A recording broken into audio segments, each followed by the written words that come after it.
slow up, no I don't take shit. I got no love for the fakeness. If you wanna play tough and wanna hate this, I'll always show up. I don't ever slow up, no I don't take shit. I got no love. I have the distinctive pleasure of sitting next to someone who has not only shaped my life, but has also shaped a legend in the world of real estate, Roy Pascal, the ultimate real estate guru. We're going to dive deep into the journey and his passion into the industrial real estate world, but also what it's like to be a father in the business world with his son, the different complications maybe over the time, the different learning experiences, growing and doing different things together. So really excited to have you. Yeah, well, thanks for having me here. I think I should start by saying that while we do have our challenges in the real estate business, this is way more fun than wiping your ass and changing your diaper. So Yeah, but my turn's coming soon, I hear. I'm going to make sure of it. Yeah, there was one thing I told you when you met Brody. I said, now that Brody's here, that I don't have to worry about that anymore. You think you should still worry? Yeah, well, we set up that trust account. The trust account was really to take care of a nice affordable housing for yourself, where you can have people do this for you guys to sign. And a diaper service. And it says today's day is Tuesday. That's right. So what I want to do a little bit, I just the past couple of days we put some videos out. We had a lot of interest from people really understanding and really understanding you a little bit, but really want to understand the other side of you. Because I think the thing is, I know one side of you as being my dad, and I think contractors and vendors we have that we use, they know another side of you, but nobody really knows maybe why we use possibly the term guru. And I think it's really valuable, because when I think of guru, I think of somebody that is really understands the fundamentals of something, right? So whether that's being a love guru, whether that's being an industrial guru, whether that's being a chef guru. And so I think maybe a year ago when we did something with Austin, we had talked a little bit about some of the things you did in college. And I think I want to start there. I want to start about the story of you in college and the vending machine business. Okay, we can start there, but if it's okay, I would tell you that a lot of people ask me, how did you get into this, since I didn't have a family, there wasn't a family business, or there wasn't a pre-paved path of any sort. And the honest answer is I don't know. I'm not sure how this happened, but I do know that something caught my interest with real estate over time. And also that this was also at a time in the early to mid 80s where Donald Trump used to do all of his books, Art of the Deal, Making Deal kind of books. There was also motivational speakers, some around today, some aren't anymore. Some of those people were real estate oriented. So it gave me a real good, what would be today's reel was back then's book, or cassette tape you would listen to in the car. And it just got me interested. And so that was the spark. And then the rest of it was just simply business. It was exercising a business muscle. And I also think that started out, I think the absolute key to who I am today is actually because I was born on and raised on a very busy road. And I used the front of our house to sell things from the time I was 10 years old. Whatever I could get a hold of, a bike, a lawnmower, an old sign, anything. My poor parents answered the door sometimes 15 times a day on a weekend, and I was just selling things. And that turned into cars, and my dad and I had a passion for cars together, and we'd sell those out in front. So that sparked a business thing. To answer your question about college, you're there, and if you're going to be a business guy, you figure out who's my market. Well, the college students are. So I found a way to buy video games for relatively inexpensive. Keep in mind, this is 1982. I bought an Asteroids game, the first one I ever bought, paid $900 for it. Put it in the back of my van, took it to college, put it in the living room of my fraternity, and in 1.5 days of the first weekend, Saturday, halfway through Sunday, the machine was paid for. That's crazy. And I said, let's go get some more machines. And that turned into putting them in fraternities and sororities at Slippery Rock University. For those of you who don't know Slippery Rock University, it's the Harvard of Western Pennsylvania. And not really. But anyway, so I did that, and then I came up with this brilliant idea of putting soda machines in the fraternities, but instead I had beer in them, and the things you can't get away with today. But that was my vending route, and it paid for everything, including college. And but more importantly, it got my brain going, and I couldn't wait to graduate to get going. And I knew I wasn't going to do any of that. I was just going to get into the real estate business. Okay. Out of all the vending machines things you did, what is one funny story you have when you were doing the vending machine stuff that either happened during it or the process of it that was like pretty funny and interesting? There's literally 15, but I'll tell you, boy, this is unrehearsed, but I can think of two right off the bat, where I had, first of all, that it became so successful at our main fraternity that I had to put a dollar changer in so I could get quarters to play the video machines and for the soda machine. And so one of the fraternity brothers, wise ass, figured out a way to tape like a string to a dollar. And since this is old technology, you could put the dollar in and you could pull it back out. It would give you the 4 quarters. And someone said, hey, this guy, Bob May, used to put a dollar into the machine and he would pull it back out. And I was like, oh, is that right? Okay, fine. Not much I could do about that. I'm not there all the time. So I called the guy. I said, I bought the dollar machines. How do I do this? He goes, it's no real way to do that. But he goes, if you go inside with a pair of wire cutters and snip the orange wire, that's what reads that it's a dollar or not. So if you put a $5 bill in, it won't read it. It'll just think it's a dollar. And so that while he's putting his dollar in, pulling it back out with a string, I clipped the thing. So some drunk ass goes and puts $10 in, and then they get 4 quarters. So I made up $9 on him, and say with a 5, and every now and again I get a 20, and it'd be like, whoa, I scored.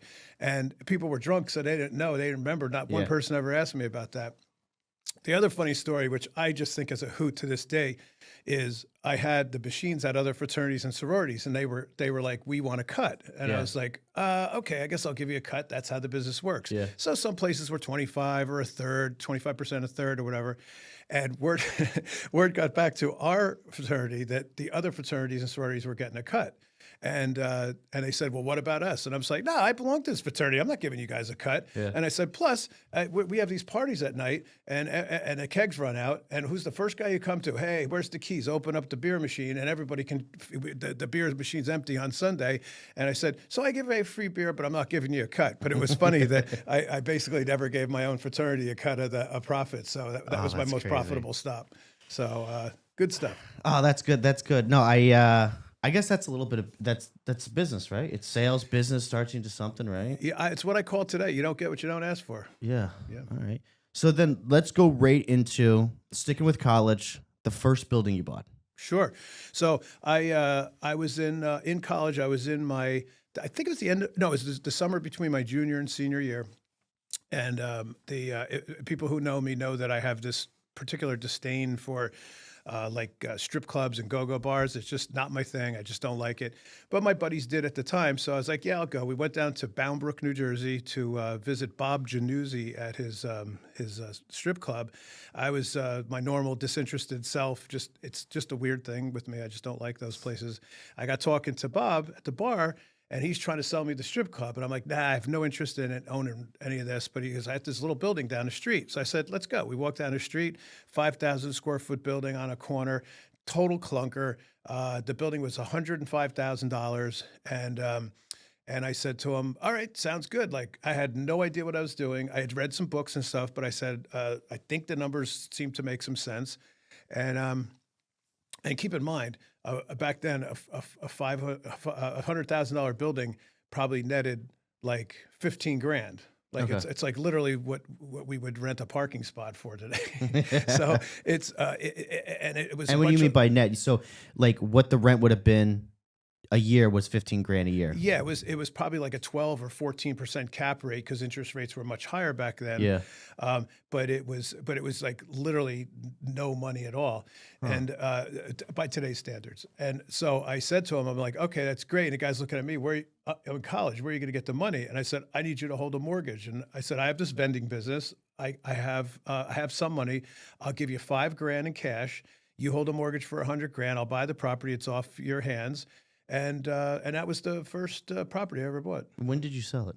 I held on to it unnecessarily long, so that because it had like what do they call it? Like a sentimental. Yeah, like a sentimental, emotional value. First property, bought it while I was in college. Blah blah blah, and it was probably in the 10 or 12 years ago, and after a a lot of time. You'd think, oh, wow, would you sell for like $3 million? I think it was like 400 grand. But percentage wise, if you divide that up, not a bad investment. Yeah. Bound Brook's a floodplain. The place was underwater 3 times while I owned it, and I finally just said, I'm out, and I sold it. But I still keep a picture of it in my office. Interesting. Okay. So then let's go into, so now we're 40 years in, 40 years. What do you think out of all, from buying that building to where you are now, then there's been crazy stuff between doing all the real estate, the retail, the renovations, now completely over into industrial now. And that's when I came in. And so I mostly know more all about industrial than retail.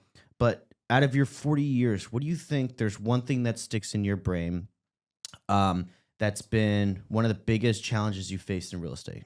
That's a really, really interesting question because most of the challenges that I had, I'd compartmentalize this. In the beginning, the challenges were you just didn't know any better. Right. I look back, I get night sweats when I think about some of the transactions I did and things that I got involved with, the mistakes I made, the errors, the dumb stuff. And I wish I had a mentor at the time. My learning curve would have been way shorter. Like your learning curve was so short in this business because we could sit just like this and talk about things. Yeah. I didn't have that. So I had to go do it, make a mistake, try something different. That was still wrong. Make a mistake. It was the waste of time that I think was the most frustrating thing for me, but I didn't know it at the time. I thought I was doing great, inching along. And then the other half of that question is it's yourself. This real estate business, especially as if you're going to be a broker or a principal, it's a very much an alone business. Like you're only as good as whatever you're doing. Sure, you can have a team, you can work with another guy, you can have partners and stuff. But if you're going to learn this business and learn it right, you have to do it yourself. You have to wash, rinse, repeat, and stay inside your box, wherever that box is. Hopefully, it's outside of the big box, and you have to continue to learn, motivate yourself, and challenge yourself so you can grow. There is absolutely no paved road that tells you exactly how to do it. Yeah.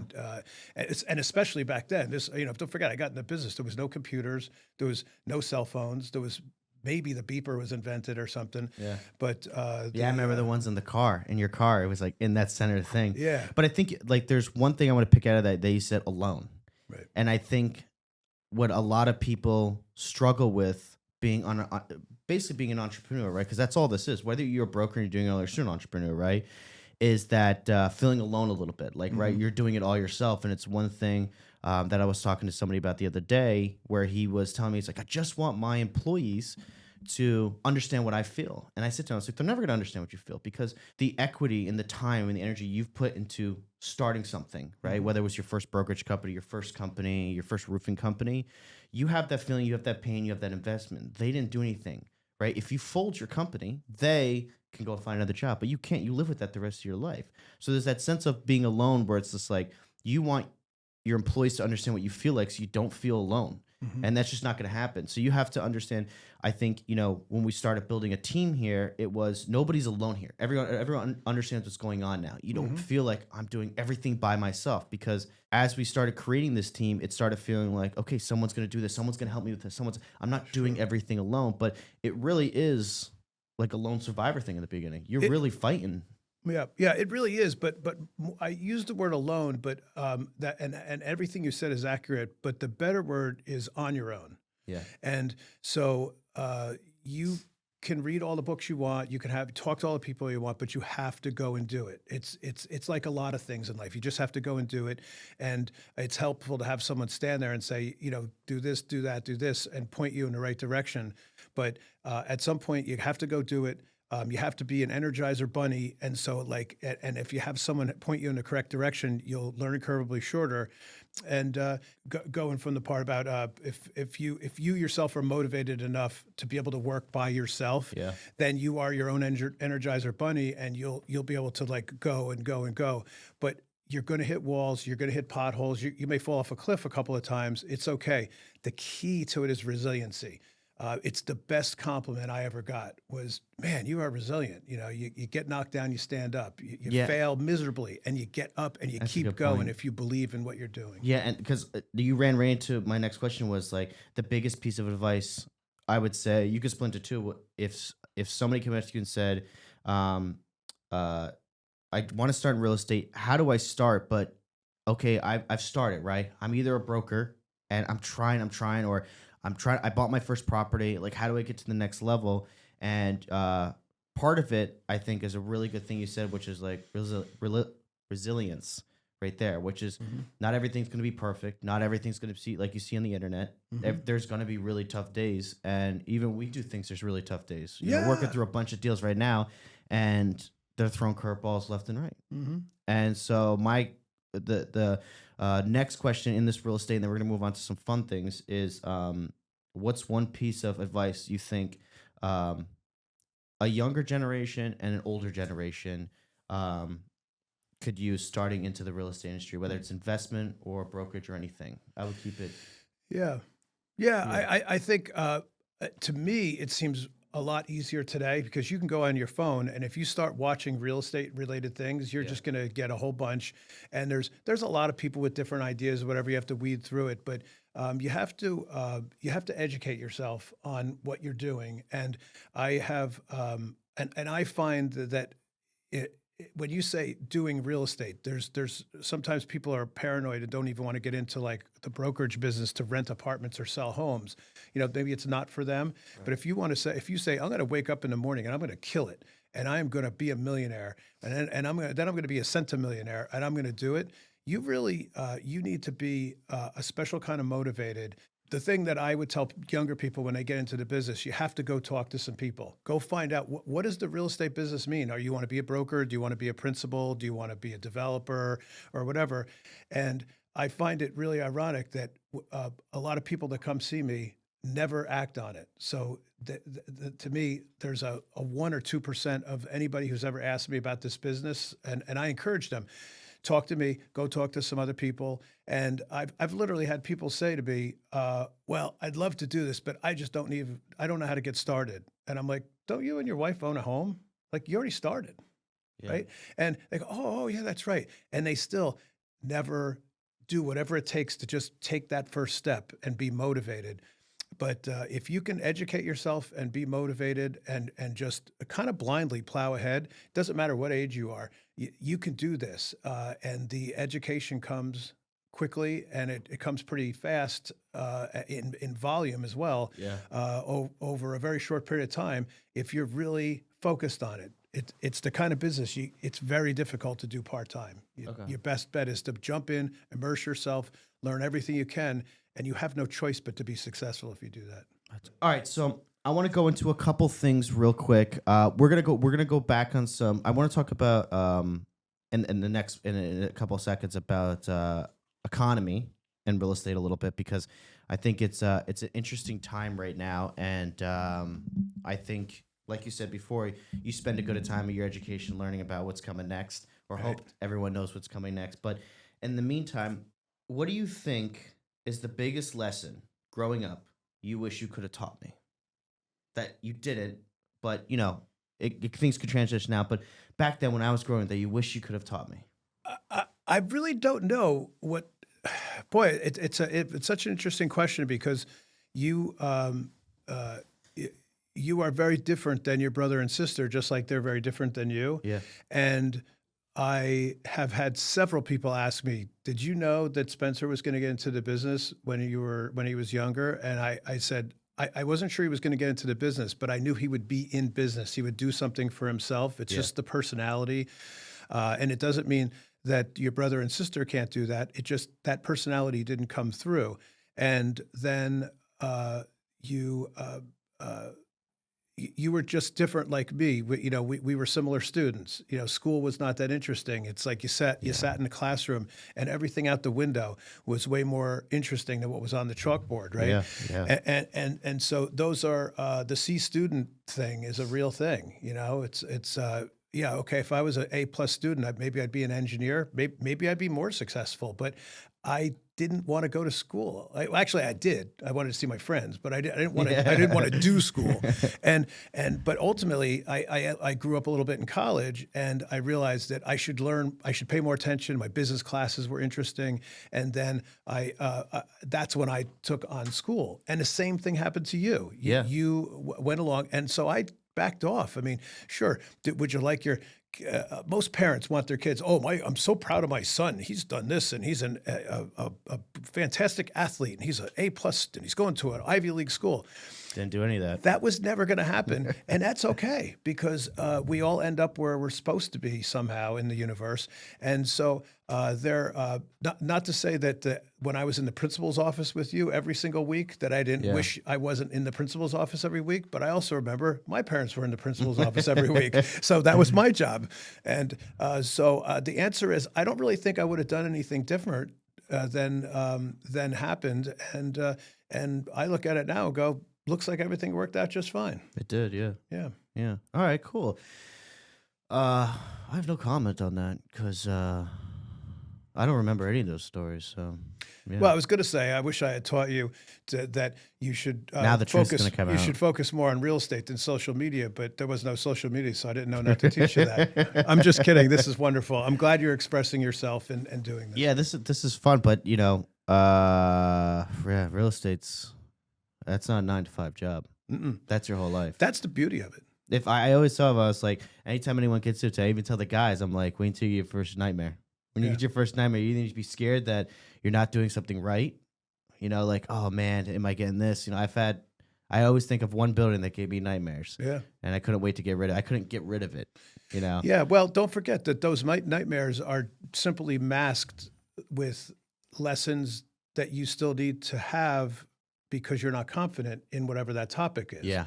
Like there's very little that scares me, or that I don't worry about anything anymore. Yeah. Because if I'm worried about it, I get away from it. I shouldn't be doing it if I'm actually truly worried.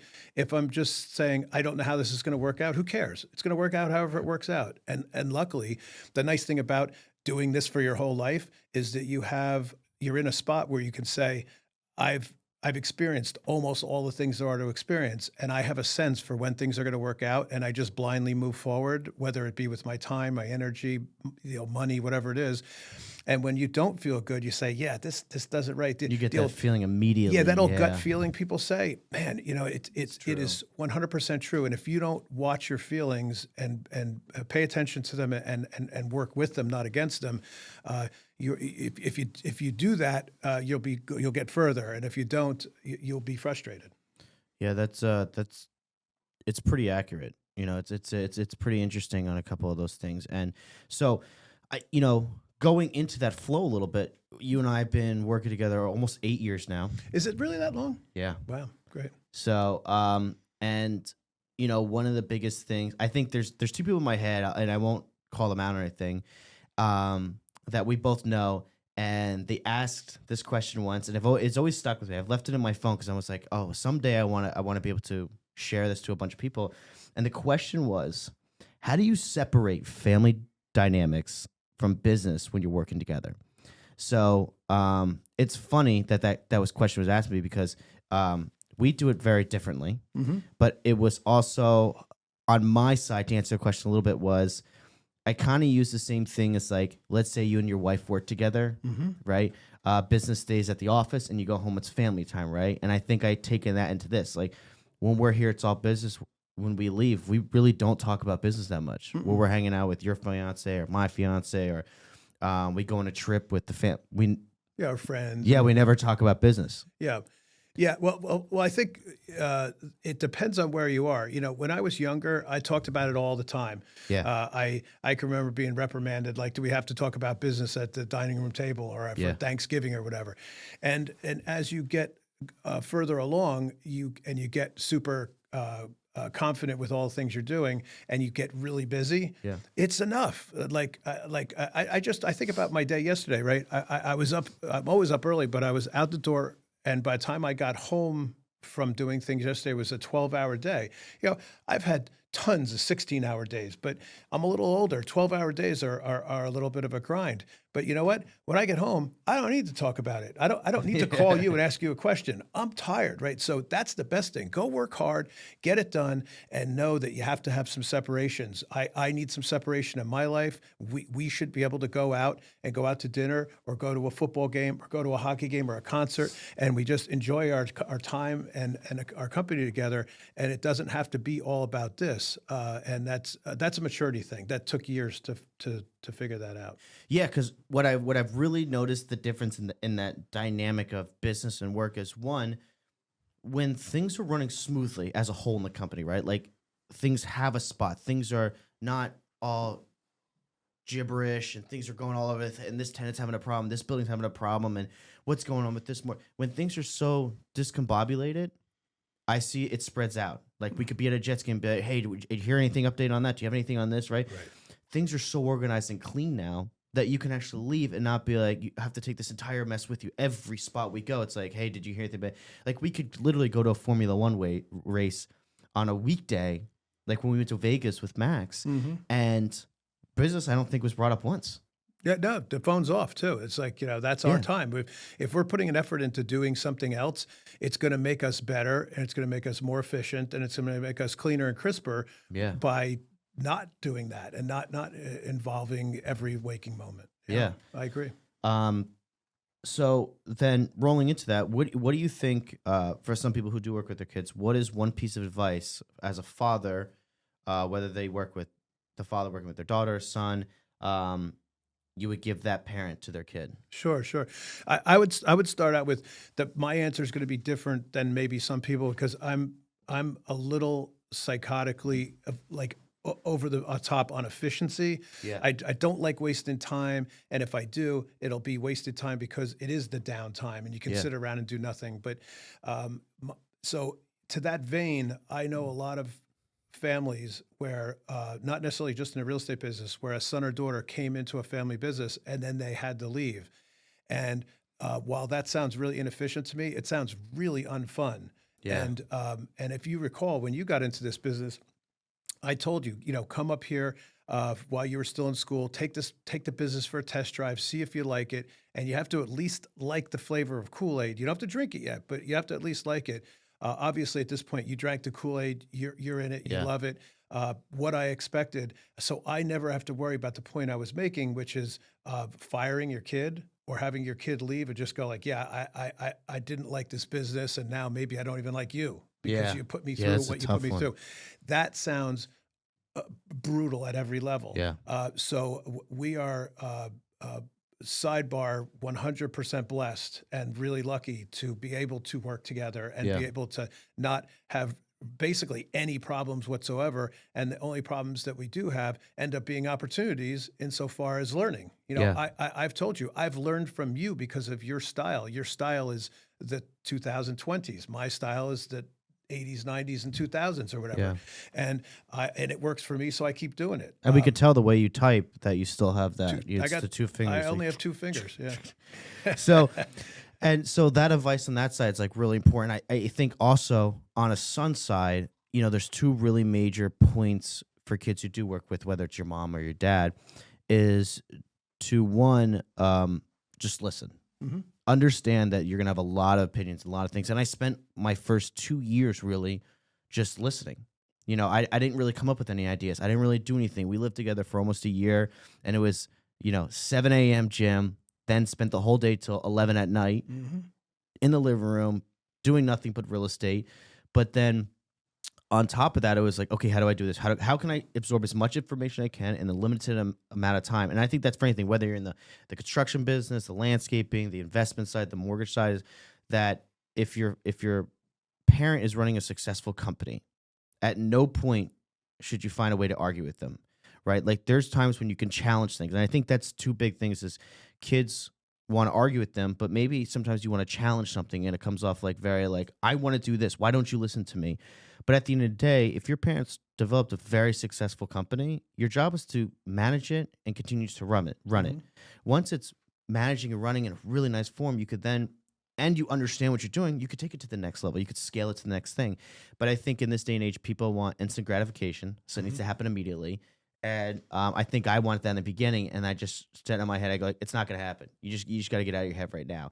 So I spend a lot of time going to meetings, being quiet, absorbing it, learning it, asking questions, doing the same thing. And I figured out that my learning curve and my instant gratification came a lot quicker when I stopped thinking about that stuff. Stopped thinking about, I want the money now. I want to have this now. I want to build this. When you stop thinking about it, you just settle down and you just learn and learn.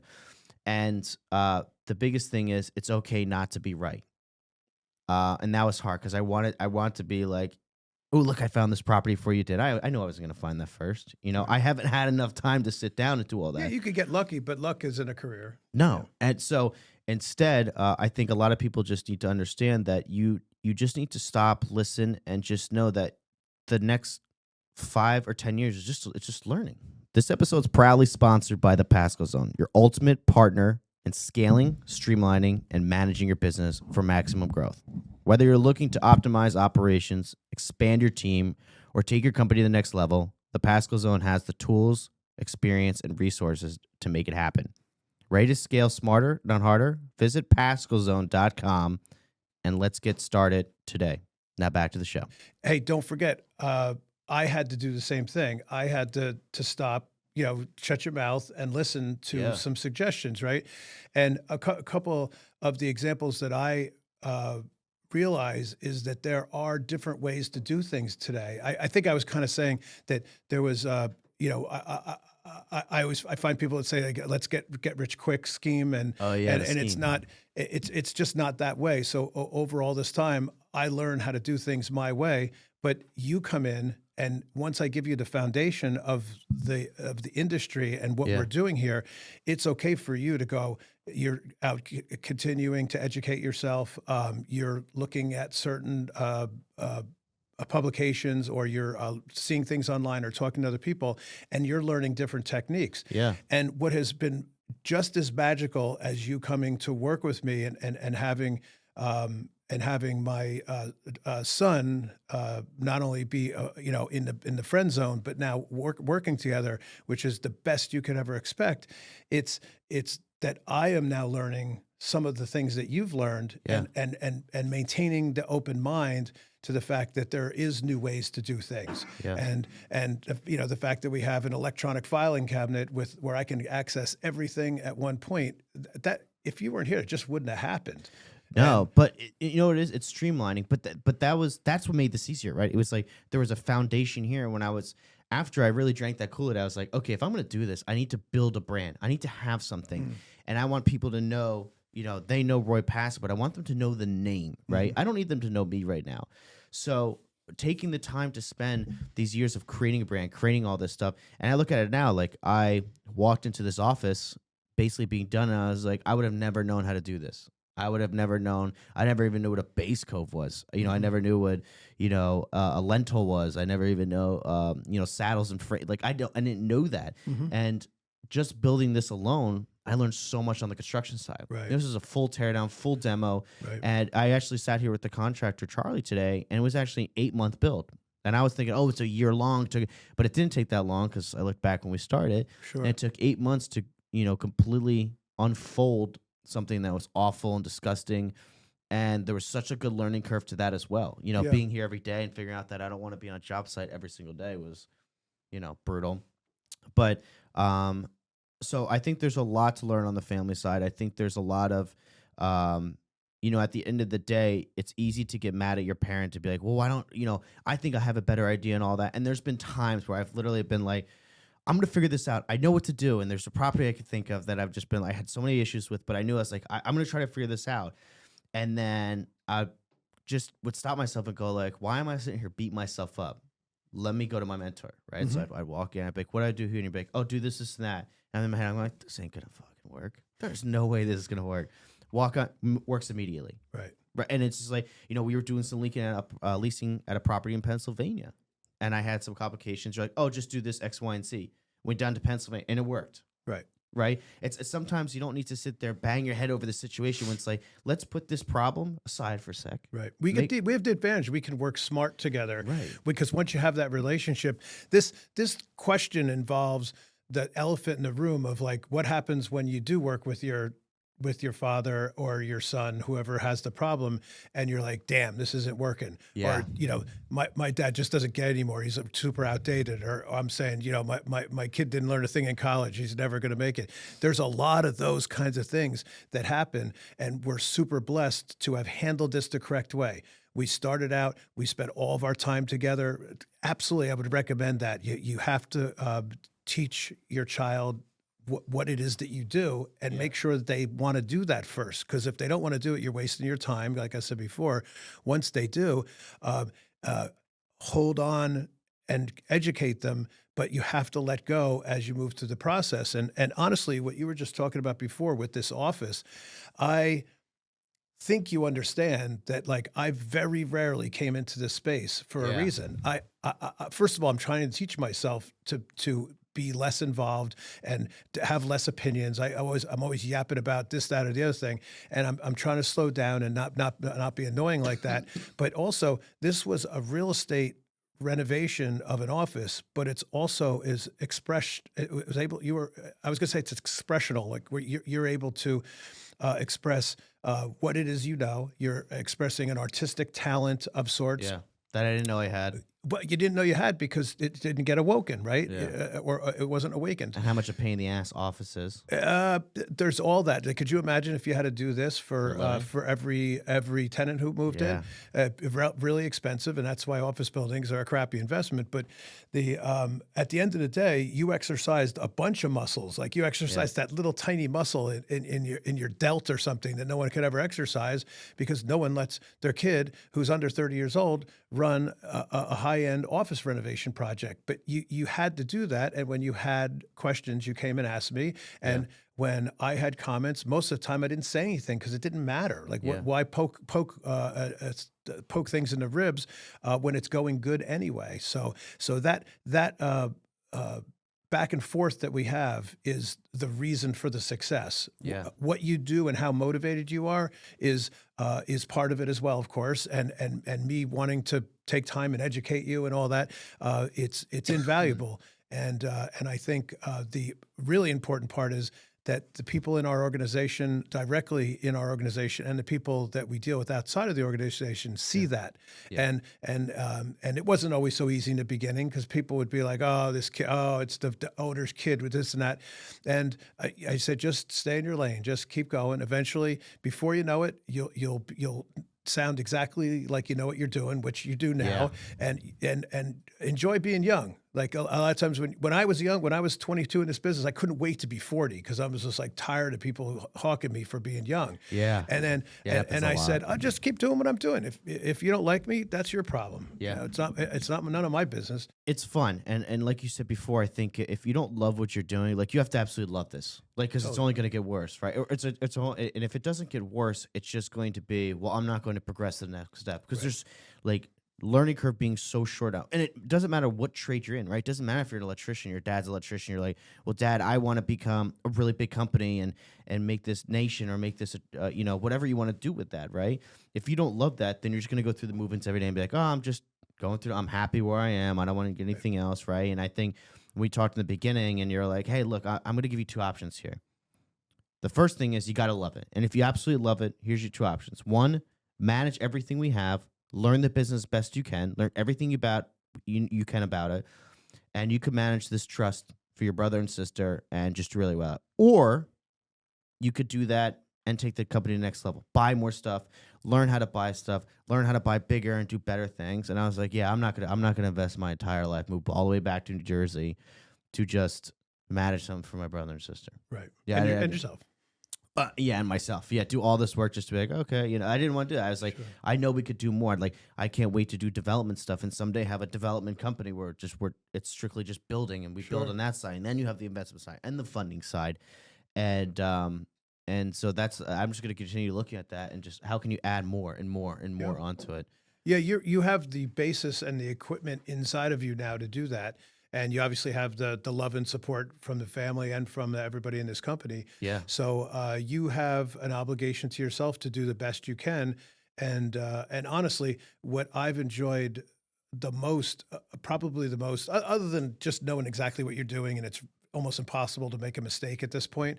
I really enjoy that, but I've enjoyed helping other people into the industry. You Yeah. can see some of that inside of our own company. You can see some of that outside of our company, and once you help people into the industry, it's helping people in general is just a really important part of life's little karma formula that the more you do to help yourself and help others, the more that comes to you, the more uh, obligation is given to you. And so now you have to go out and be more successful so you can do more charity and so you can help other people.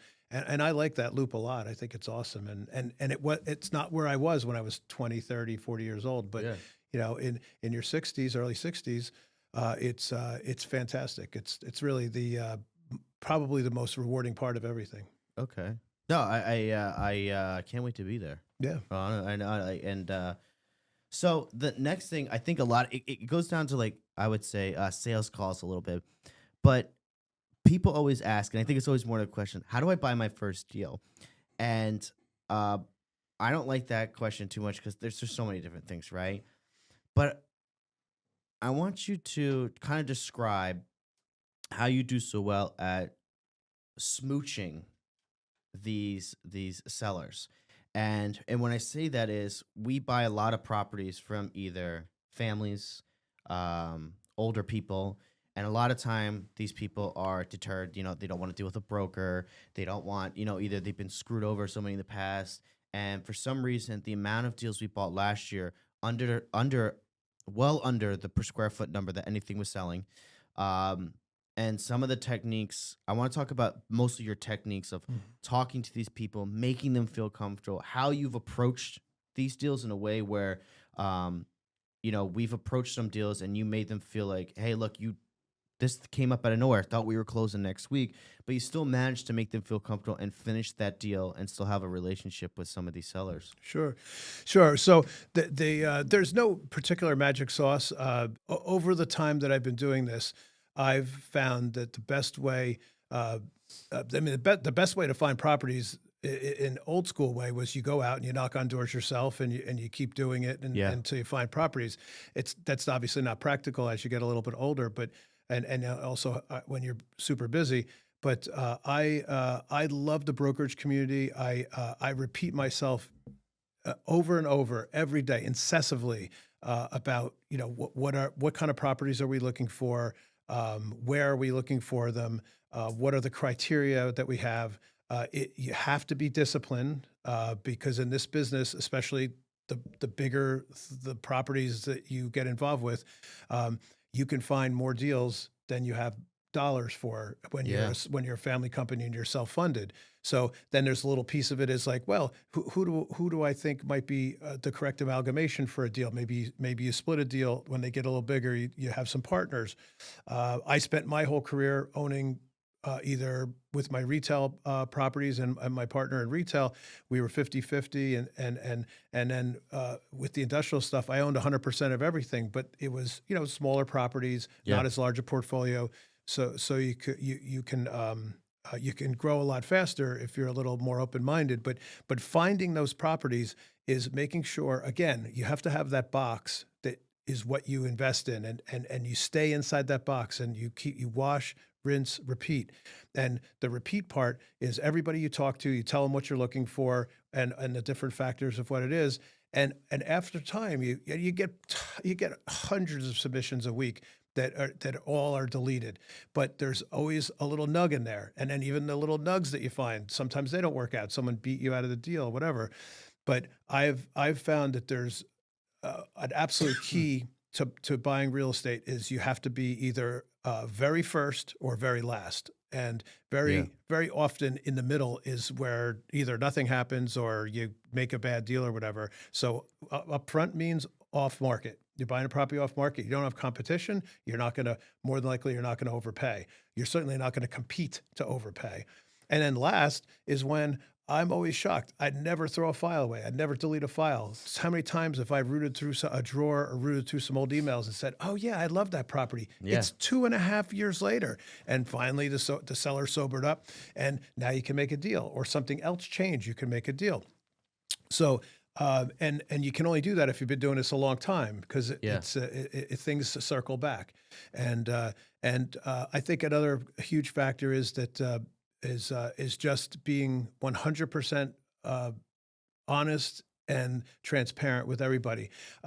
Treat everybody how you want to be treated, and pay the people who are supposed to get paid. Yeah. And a lot of those little things where a lot of people go, yeah, I know. But then as soon as they're challenged on something and they don't think you should pay a commission, or that's a little too much money. The number of times I've paid things where I thought there was too much money just because it was the credible thing to do, and just so that I didn't have people walking around talking about someone who shortchanges the brokers or Yeah. retraded a seller, or whatever it might be. Sometimes those things have to happen with sellers, but at the end of the day, honesty really is in any business, but in this small industry, local industry that we're in, honesty is the only policy. Okay. Okay. I like that. I like Mm. that. It's I think what I've learned a lot from that deal too is that a lot of people will try to play big guy. Mm. Oh, I'm this big. I have all that. It don't matter. I have all that because I've been trustworthy. I've respected between the brokerage and the seller, and transparency is I've used that all of them. And I like when I started to be like, hey, look, I'm the guy that I'm gonna let you know when I'm doing my survey. I'm gonna let you know when I'm doing my environmental stuff. You're gonna know every step Sure. through the process. I think letting them know here's the steps I'm gonna do through the process. You're gonna be 100% involved. The broker and the seller. Like, I don't want the broker to know everything. I want the seller to know exactly what I'm doing. Sure. I want to get on the phone with the seller and the broker and let you guys know what we're doing. Communicating, right? Yeah. It's the key. And you know what? I think there's another compliment that I've received a couple of times. Excuse me. And that is when someone says, like, they'll bring me a property and I'll say, "Oh, that's awesome.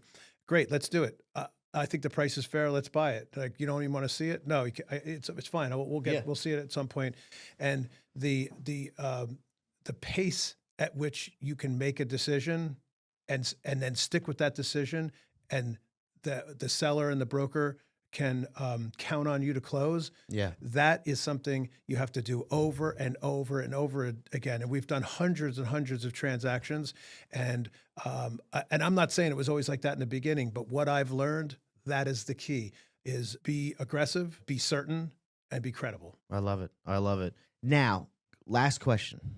What is the future for you going forward now?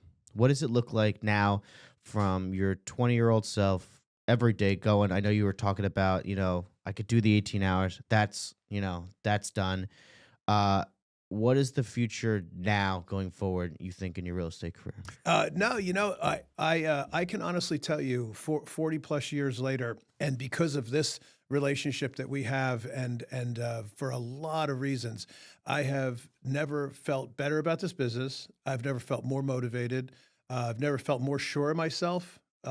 And that's really important, to have confidence and to know exactly what you're doing, because the mistakes take 10 times longer to unwind Yeah. than just being disciplined and saying no. And so the future is exactly what you see. And catching up on an incorrect path from my from my past. And I, for some reason in the past, I didn't embrace land development the way I should have. And I was actually thinking about this the other night, and I literally got the sweats on the couch thinking about a couple of development deals I tried to do in my 20s, with these weirdo office buildings and a residential multifamily expansion of a property I already owned. And it was ill-fed. It was ridiculous. I literally had planning board saying to me, like, why did you even make this application? I didn't know what was happening. So I got turned off to development. I chiefly got turned off to development because when there was an ugly duckling in town, I got used to the town saying, "Oh, wow, you're going to fix up that building. Great. What color red carpet would you like?" And Yeah. they would kind of kiss your ass. And in the development process, it was always like, "Nope, no, another developer trying to ruin our town," or whatever. Yeah. keep in mind, I'm talking about how it was in the 80s and 90s, maybe early 2000s. And not that land development's any easier today. It's probably more difficult, but I am way better equipped. I've now done some development, doing a bunch more, and I see that as the future. Great. And part of it is that there's only so many buildings that are out of repair that get fixed up. Yeah. And so there's not as much. It's pretty picked over on the upside properties, but we still find them. And we actually have 4 of them under contract as we speak. but there's even more land that we're going through the development process on, and I'm really excited about that. And I don't know why. Maybe it's just because it's one of the things I haven't conquered. Yeah. And we're going to conquer it together, Yeah. you and I and our company, and it's going to be really, really fun. It's going to be super challenging, and we're going to align ourselves with people that to make sure we can do some really big ass stuff without making mistakes. Perfect. Well, that's the first wrap on the podcast. Bam. Roy Pascal, the ultimate guru in the real estate industry. I don't ever slow up, no I don't take shit. I got no love for the fakeness. If you wanna play tough and wanna hate this, I'll always show up. I don't ever slow up, no I don't take shit. I got no love.